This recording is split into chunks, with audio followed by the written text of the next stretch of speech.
أحب الوفاء بشتى الصور، أحب الوفي الأمين الأغر. الحمد لله وحده، والصلاة والسلام على من لا نبي بعده، أما بعد. الحمدللہ آج 28واں پارہ پڑھا گیا ہے۔ کل کے پارے کی تفسیر کے اندر اللہ تبارک و تعالی نے جہاں احکامات کا تذکرہ کیا وہیں پر اپنی قدرت کا بھی تذکرہ کیا، اور اسی کے ساتھ ساتھ آداب زندگی کا خصوص اعتبار سے اللہ نے گزشتہ کل کے بارے میں تذکرہ کیا تھا کہ انسان کو کیسے رہنا چاہیے، کس کے ساتھ کیسے تعلقات کو برقرار رکھنا چاہیے۔ بڑے تفصیل کے ساتھ میں اللہ تبارک و تعالیٰ نے تذکرہ کیا۔ اس کا مختصر خلاصہ یہ ہے: یا ایھا الذین آمنوا لا ترفعوا اصواتکم فوق صوت النبی ولا تجهروا له بالقول كجهر بعضکم لبعض ان تحبط اعمالکم وانتم لا تشعرون۔ نبی علیہ السلام کو صحابہ کرام کو جہاں دین اسلام سکھایا کرتے وہاں آداب زندگی بھی سکھایا کرتے ہیں۔ ایک دفعہ ایک صحابی نے نبی صلی اللہ علیہ وسلم کے سامنے زور سے بات کر لی، کلام کر لیا۔ اللہ تبارک و تعالیٰ نے آیات نازل فرمائی اور کہا نبی کے سامنے اونچی آواز سے بات نہ کرو، ان کے سامنے دبی دبی آواز سے بات کیا کرو، کہیں ایسا نہ ہو کہ تمہاری آواز نبی کی آواز سے بلند ہو جائے اور تم گنہگار بن جاؤ۔ عمر فاروق رضی اللہ تعالیٰ نے جب یہ سنا کہنے لگے اللہ کے نبی ہماری آواز تو بڑی اونچی آواز ہے تو ہم کیا کریں؟ تو پھر بتایا گیا مقصد یہ نہیں تھا اپنی آپ کو بڑا جتانے کے لیے اونچی آواز میں بات نہ کیا کرو۔ فقہا فرماتے ہیں علماء کے سامنے بھی یہی ادب کا لحاظ رکھنا چاہیے کہ جب ان سے بات کرے دبی آواز میں بات کرنی چاہیے، ان سے اونچی آواز میں بات کرنا ناجائز ہے۔ اور چھوٹوں کے لیے یہ کہا گیا کہ بڑوں کے ساتھ نرمی کے ساتھ بات کیا کرے، بڑوں کے سامنے اونچی آواز سے بات نہ کیا کریں۔ یہ آداب سکھائے اللہ تبارک و تعالیٰ نے۔ پھر آگے یہ بات بیان کی گئی یا ایھا الذین آمنوا ان جاءکم فاسق بنبأ فتبینوا ان تصیبوا قوما بجہالۃ فتصبحوا علی ما فعلتم نادمین۔ جب تمہارے پاس کوئی خبر لے کر آئے تو بغیر تحقیق کے اس پر عمل نہ کیا کرو، بغیر تحقیق کے بات کو آگے نہ فارورڈ کیا کرو۔ کوئی بات ہم تک پہنچتی ہے اس کی تحقیق ضروری ہے، بغیر تحقیق کے چاہے دینی بات ہو یا دنیاوی بات ہو یا کوئی بھی بات ہو آگے پہنچانا سخت ناجائز اور گناہ کا کام ہے۔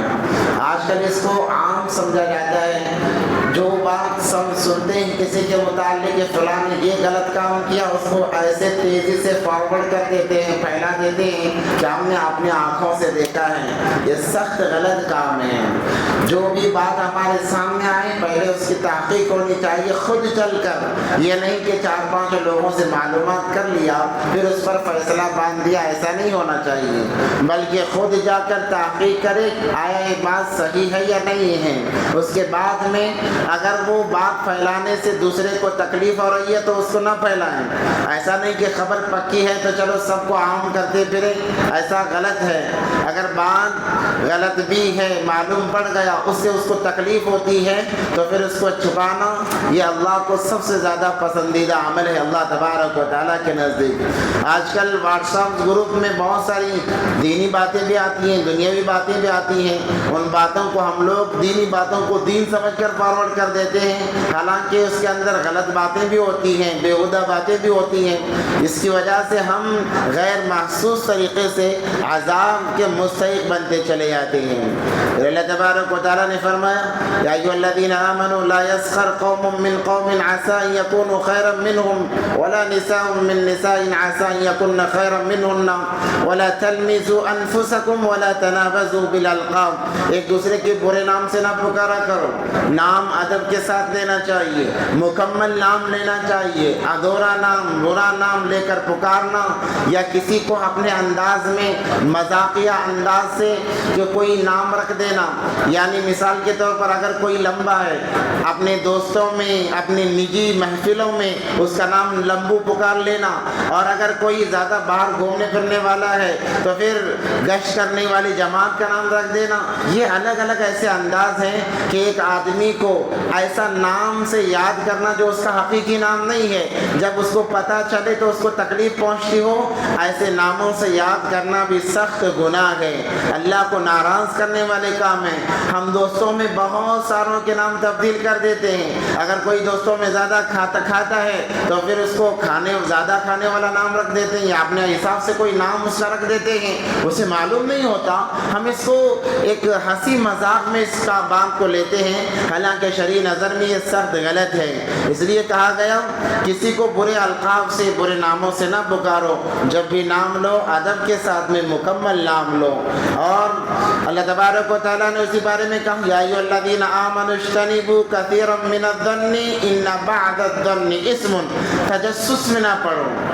لوگوں کی برائیوں کو تلاش کرنے میں، خامیوں کو تلاش کرنے میں بعض لوگوں کا یہی کام ہوتا ہے۔ یہ عورتوں والے صفات ہیں، عورتوں میں بھی نہ ہونا چاہیے جی، اگر یہ صفات عورتوں میں آئیں ان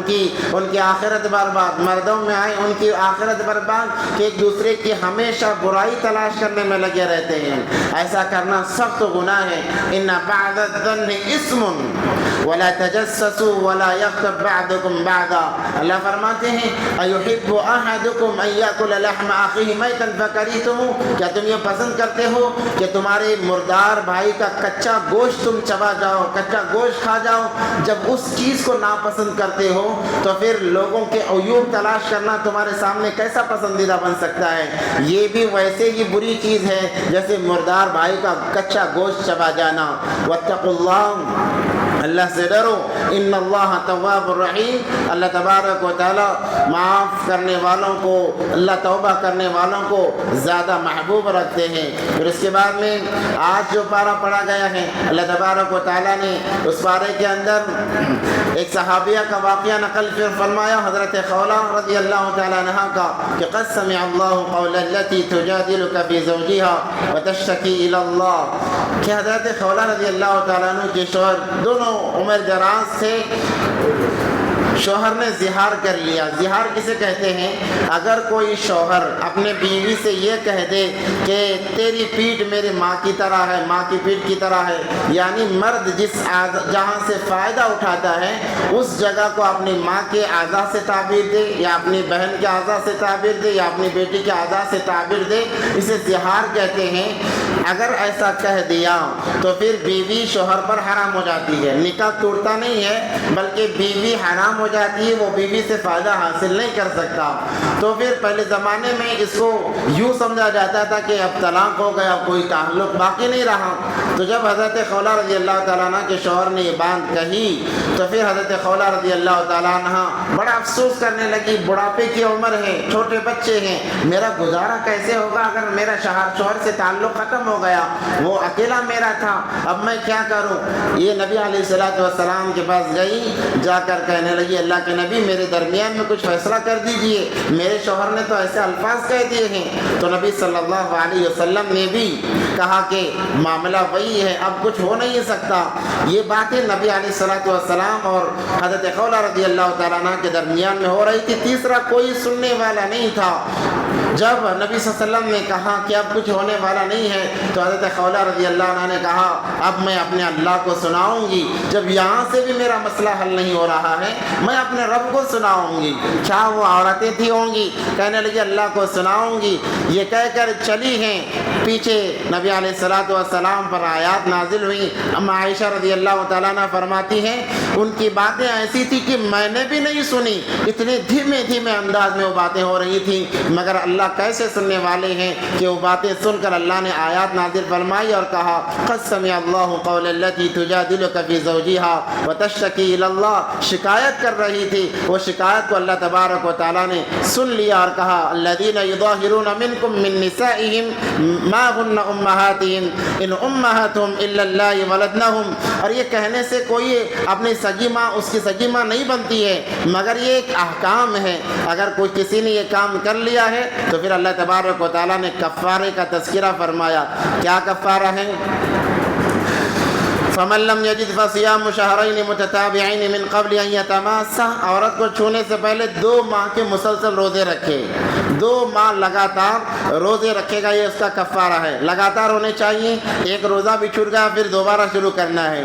ومن لم یستطع فاطعام 60 مسکینا، اگر یہ طاقت نہیں ہے 60 مسکینوں کو 2 وقت کا کھانا کھلائے، وہ عمدہ کھانا ہونا چاہیے، ایسا نہیں کہ جو بھی کھلا دے، ایسا نہیں، عمدہ کھانا جو انسان استعمال کرتا ہے 60 مسکینوں کو کھانا کھلا دے، یا پھر اللہ تبارک و تعالیٰ نے فرمایا یہ غلام آزاد کر دے، اگر یہ کر لیتا ہے تو بیوی دوبارہ اس کے لیے حلال ہو جاتی ہے، پھر نکاح کی کوئی ضرورت نہیں ہے۔ یہ احکام اللہ تبارک و تعالیٰ نے بتائے۔ اسی بارے میں اللہ تبارک و تعالیٰ نے آخرت کا تذکرہ کیا اور کہا اے میرے بندو تم یہ دیکھو روزانہ کہ تم نے کل کے لیے کیا بھیجا ہے۔ جیسے تاجر ہوتا ہے، وہ تجارت کرنے کے بعد محاسبہ کرتا ہے کہ میں نے آج کتنا نفع کمایا، آج میرے لیے کتنا نفع بچا ہے، جب تک وہ اس کو دیکھتا نہیں ہے، نفع کا علم اسے جب تک نہیں ہوتا ہے، وہ آرام سے رہتا نہیں ہے، چین سے رہتا نہیں ہے۔ تو اللہ فرماتے ہیں یا ایھا الذین آمنوا اتقوا اللہ ولتنظر نفس ما قدمت لغد، دیکھو تم نے کل کے لیے کیا بھیجا ہے، آج دن بھر تم نے کل کے لیے کیا اعمال کیے، کل سے مراد جنت کے لیے، آخرت کے لیے تم نے کوئی اعمال کیا ہے، اگر کیا ہے تو اللہ کا شکر ادا کرو اور پھر آرام سے سو جاؤ، اگر نہیں کیا ہے تو اللہ کے دربار میں معافی مانگو، کیونکہ اللہ فرماتے ہیں وَلَا تَكُونُوا كَالَّذِينَ نَسُوا اللَّهَ فَأَنسَاهُمْ أَنفُسَهُمْ، لوگ کہتے ہیں ہم نے اللہ کو بھلا دیا ہے، اللہ کو تم نے نہیں بھلایا، اللہ نے تمہیں بھلا دیا ہے، اور اللہ خود فرماتے ہیں گنہگار اور گنہگار اور فرمانبردار دونوں برابر نہیں ہو سکتے، جنت والے اور جہنم والے دونوں برابر نہیں ہو سکتے۔ اللہ نے یہاں پر اپنی صفات کا تذکرہ کرتے ہوئے فرمایا جانتے بھی ہو میں کون ہوں، هو اللہ الذی لا الہ الا هو، میرے علاوہ کوئی معبود نہیں، میرا کوئی شریک نہیں، عالم الغیب والشہادہ، میں چھپی ہوئی باتوں کا جاننے والا ہوں۔ پھر اللہ تبارک و تعالیٰ نے اپنے صفات اسماء کے نام سے یہاں پر گنوائے اور کہا کہ میں ہی ہوں جو تمام عالمین کا پروردگار اور چلانے والا ہوں۔ اسی بارے میں اللہ تبارک و تعالیٰ نے حضرت عیسیٰ علیہ السلام کی زبانی کہلوایا۔ عیسیٰ علیہ السلام نے اپنے قوم کو کہا کہ مجھے اللہ نے نبی بنا کر بھیجا ہے، مگر خبردار میرے بعد ایک نبی آئیں گے جن کا نامی اسم گرامی محمد ہوگا، آپ جب ان کو پا لینا تو ان کی اتباع کر لینا۔ انجیل کے اندر یہ واقعات لکھے ہوئے ہیں، یہ باتیں لکھے ہوئے ہیں۔ کہا فلما جاءهم بالبينات قالوا هذا سحر مبين، اس سے پہلے فرمایا وَإِذْ قَالَ عِيسَى ابْنُ مَرْيَمَ يَا بَنِي إِسْرَائِيلَ إِنِّي رَسُولُ اللَّهِ إِلَيْكُمْ مُصَدِّقًا لِمَا بَيْنَ يَدَيَّ مِنَ التَّوْرَاةِ وَمُبَشِّرًا بِرَسُولٍ يَأْتِي مِن بَعْدِي اسْمُهُ أَحْمَدُ، میں تورات کی بھی تصدیق کرتا ہوں، میں زبور کی بھی تصدیق کرتا ہوں، اور اللہ نے مجھ پر انجیل اتاری ہے، اور میں اس بات کی خوشخبری سناتا ہوں کہ میرے بعد ایک نبی آئیں گے جن کا نامی اسم گرامی احمد ہوگا۔ پھر اللہ تبارک و تعالیٰ نے اہل جنت کا تذکرہ فرمایا جو دین کے کام میں لگ کر اپنی زندگی ختم کر دیتے ہیں، اللہ تبارک و تعالیٰ ان کے لیے جنت کے اعلیٰ درجہ عطا فرماتے ہیں۔ اسی بارے میں اللہ نے منافقوں کا تذکرہ فرمایا کہ منافق آپ کے پاس آئیں گے اور طرح طرح کی باتیں بنائیں گے، آپ ان کی باتیں نہ سننا کیونکہ ان کے دل کے اندر نفاق ہے۔ اسی بارے میں اللہ تبارک و تعالیٰ نے خرچ کرنے والوں کی صفات بیان فرمائے اور کہا یا ایھا الذین آمنوا لا تلہکم اموالکم ولا اولادکم عن ذکر اللہ، اے ایمان والو تمہیں تمہارا مال تمہارے اولاد اللہ کے ذکر سے غافل نہ کر دیں، کیونکہ نبی علیہ السلام کے فرمان کے مطابق اس امت کا فتنہ مال اور اولاد ہے۔ وَأَنفِقُوا مِمَّا رَزَقْنَاكُمْ، کہا کہ خرچ کرو جو کچھ اللہ تمہیں دیا ہے، اللہ نے جو عطا کیا ہے، اس سے پہلے من قبل ان یأتی احدکم الموت، کہ تم میں سے کسی کو موت آ جائے، فیقول ربی، اور تم کہنے لگو اے میرے رب، لولا اخرتنی، کاش تھوڑی اور مجھے مدت مل جاتی۔ کیوں مدت ملنی چاہیے؟ الی اجل قریب فاصدق واکم من الصالحین، مدت اس لیے انسان چاہتا ہے اور کہتا ہے کہ میری موت اور ذرا تاخیر ہو جائے، میں صدقہ خیرات کر کے نیک لوگوں میں بن جاؤں، مگر وہ موقع ملنے والا نہیں ہے، کیونکہ اللہ نے فرمایا وَلَن يُؤَخِّرَ اللَّهُ، کبھی موت ٹلتی نہیں ہے، جب اس کا وقت ہو جائے، اذا جاء اجلها، جب وقت آ گیا تو آ کر رہے گی، انسان مر کر رہے گا۔ پھر اسی بارے میں اللہ تبارک و تعالیٰ نے سورہ طلاق، اس کے اندر طلاق کا تذکرہ کیا کہ جب آپس میں نہ نبھے تو انسان کو بھلے طریقے سے عورت کو طلاق دینا چاہیے، پاکی کی حالت ہونی چاہیے، اور ایک طلاق رجعی پہلے دیں، اگر اس کے درمیان میں وہ عورت مان جاتی ہے تو ٹھیک ہے، ورنہ پھر دوسرا طلاق، پھر تیسرا طلاق، ایسے پاکیزہ طریقے سے، بہترین طریقے سے، نہ لڑائی ہو نہ جھگڑا ہو، ایسے طریقے سے اس کو الگ کرے تاکہ دونوں خاندانوں میں دشمنی برپا نہ ہو۔ آج دیکھنے میں یہ آتا ہے کہ شوہر غصے میں آ گیا طلاق دے دیا، یا پھر بیوی نے غصے میں خلا لے لیا، یہ بے جا اور بے تکا انداز ہے، ایسا نہیں ہونا چاہیے۔ پہلے بات چیت کے ذریعے سے معاملے کو سلجھانے کی کوشش کی جائے، اگر نہیں بن رہا ہے تو پھر اطمینان کے ساتھ میں بھلے طریقے سے آزاد کر دینا، یہ بہت اچھا ہے تاکہ آپس کے اختلافات ختم ہو جائیں۔ پھر دوسرے اسی بارے میں اللہ تبارک و تعالیٰ نے نبی علیہ السلام کے لیے فرمایا یا ایھا النبی لم تحرم ما احل اللہ، کسی کے لیے بلکہ نبی کے لیے بھی اس بات کی اجازت نہیں ہے کہ اللہ نے جو چیزیں حلال کی ہیں اس کو حرام ٹھہرائیں۔ جو چیزیں شریعت نے متعین کر دی ان چیزوں کے لیے ہم چوں چرا کے ہمارے پاس کوئی گنجائش نہیں ہے۔ بعض لوگ کہتے ہیں یہ میرے لیے حرام ہے، وہ میرے لیے حرام ہے، اس کی اجازت نہیں ہے۔ جو چیزیں اللہ نے حلال کی وہ حلال ہی رہیں گی، ہمارے کہنے سے حرام نہیں ہوں گی۔ یا اگر ہمیں کوئی چیز دین میں ناپسند ہے، مثال کے طور پر 4 شادیوں کو بعض لوگ کہتے ہیں کہ بہت غلط کام ہے، بہت خراب کام ہے، وہ اللہ کی طرف سے یہ متعین شدہ ہے، طے شدہ ہے، آپ کے خراب کہنے سے وہ کام خراب نہیں ہوگا۔ ہاں ایسا کہنے والا ضرور گنہگار ہوگا، تمہیں پسند نہیں ہے تم اس سے دور رہو، کوئی مسئلہ نہیں ہے، مگر جو چیز شریعت نے بتا دی، شریعت نے متعین کر دی، اس کو اپنے اوپر حرام سمجھنا یہ سخت گناہ ہے۔ پھر اللہ نے فرمایا ایسا کر کے اپنے آپ کو جہنم کا ایندھن نہ بناؤ، اپنے آپ کو جہنم کی آگ سے بچاؤ۔ قوا انفسکم واہلیکم نارا وقودها الناس والحجارہ، ایسی جہنم کی آگ جس کو بھڑکانے کے لیے اللہ انسانوں کو اور پتھروں کو استعمال کریں گے۔ پھر آخر میں اللہ تبارک و تعالیٰ نے فرعون کی بیوی کا تذکرہ فرمایا، جب فرعون کی بیوی نے ایمان قبول کر لیا، وضرب اللہ مثلا للذین آمنوا امرأة فرعون اذ قالت رب ابن لی عندک بیتا فی الجنہ۔ فرعون نے، لمبا واقعہ مختصر یہ ہے، فرعون نے سمجھایا مگر حضرت آسیہ ماننے کے لیے تیار نہیں ہوئی، تو فرعون ظالم نے اسے ملکہ سے ہٹا کر اسے ایک کوٹڑی میں بند کر دیا، کھانا پینا دینا بند کر دیا، اسے مجبور کیا، اور پھر جب تب بھی نہ مانی تو اس نے حضرت آسیہ کو لکڑی سے باندھا، ہاتھوں کو باندھا، اور ہاتھوں میں اس نے کیلے ٹھوکے، اور دونوں ہاتھوں میں کیلے ٹھوکے، پیروں میں کیلے ٹھوکے، اور اسے زمین پر گرا کر اوپر سے بڑی چٹان رکھ دی تاکہ وہ حرکت بھی نہ کرے۔ جب اس نے چٹان رکھی، حضرت آسیہ کی زبان سے یہ الفاظ نکلے، اذ قالت رب ابن لی، کہنے لگی اے میرے رب، اے میرے پروردگار، میں بس تجھ سے اس معاملے میں اتنا ہی چاہتی ہوں، عندک بیتا فی الجنہ، آپ کے پڑوس میں ایک گھر چاہتی ہوں۔ اللہ کو یہ ادا اتنی پسند آئی ہے، اللہ تبارک و تعالیٰ نے مغفرت کا پروانہ دے دیا، اور اس آہ کو اللہ تبارک و تعالیٰ نے قرآن کا حصہ بنا دیا، قیامت تک انسانیت پڑھتے رہے گی۔ اس لیے جو انسان اللہ کے لیے دنیا کی تکالیف برداشت کرتا ہے، اللہ تبارک و تعالیٰ سے ہمیشہ محبوب رکھتے ہیں، قیامت تک آنے والی مخلوقات کے دلوں میں اس کی محبت کو داخل فرماتے ہیں۔ اللہ سے دعا ہے کہ اللہ عمل کی توفیق عطا فرمائے۔ وآخر دعوانا الحمدللہ رب العالمین۔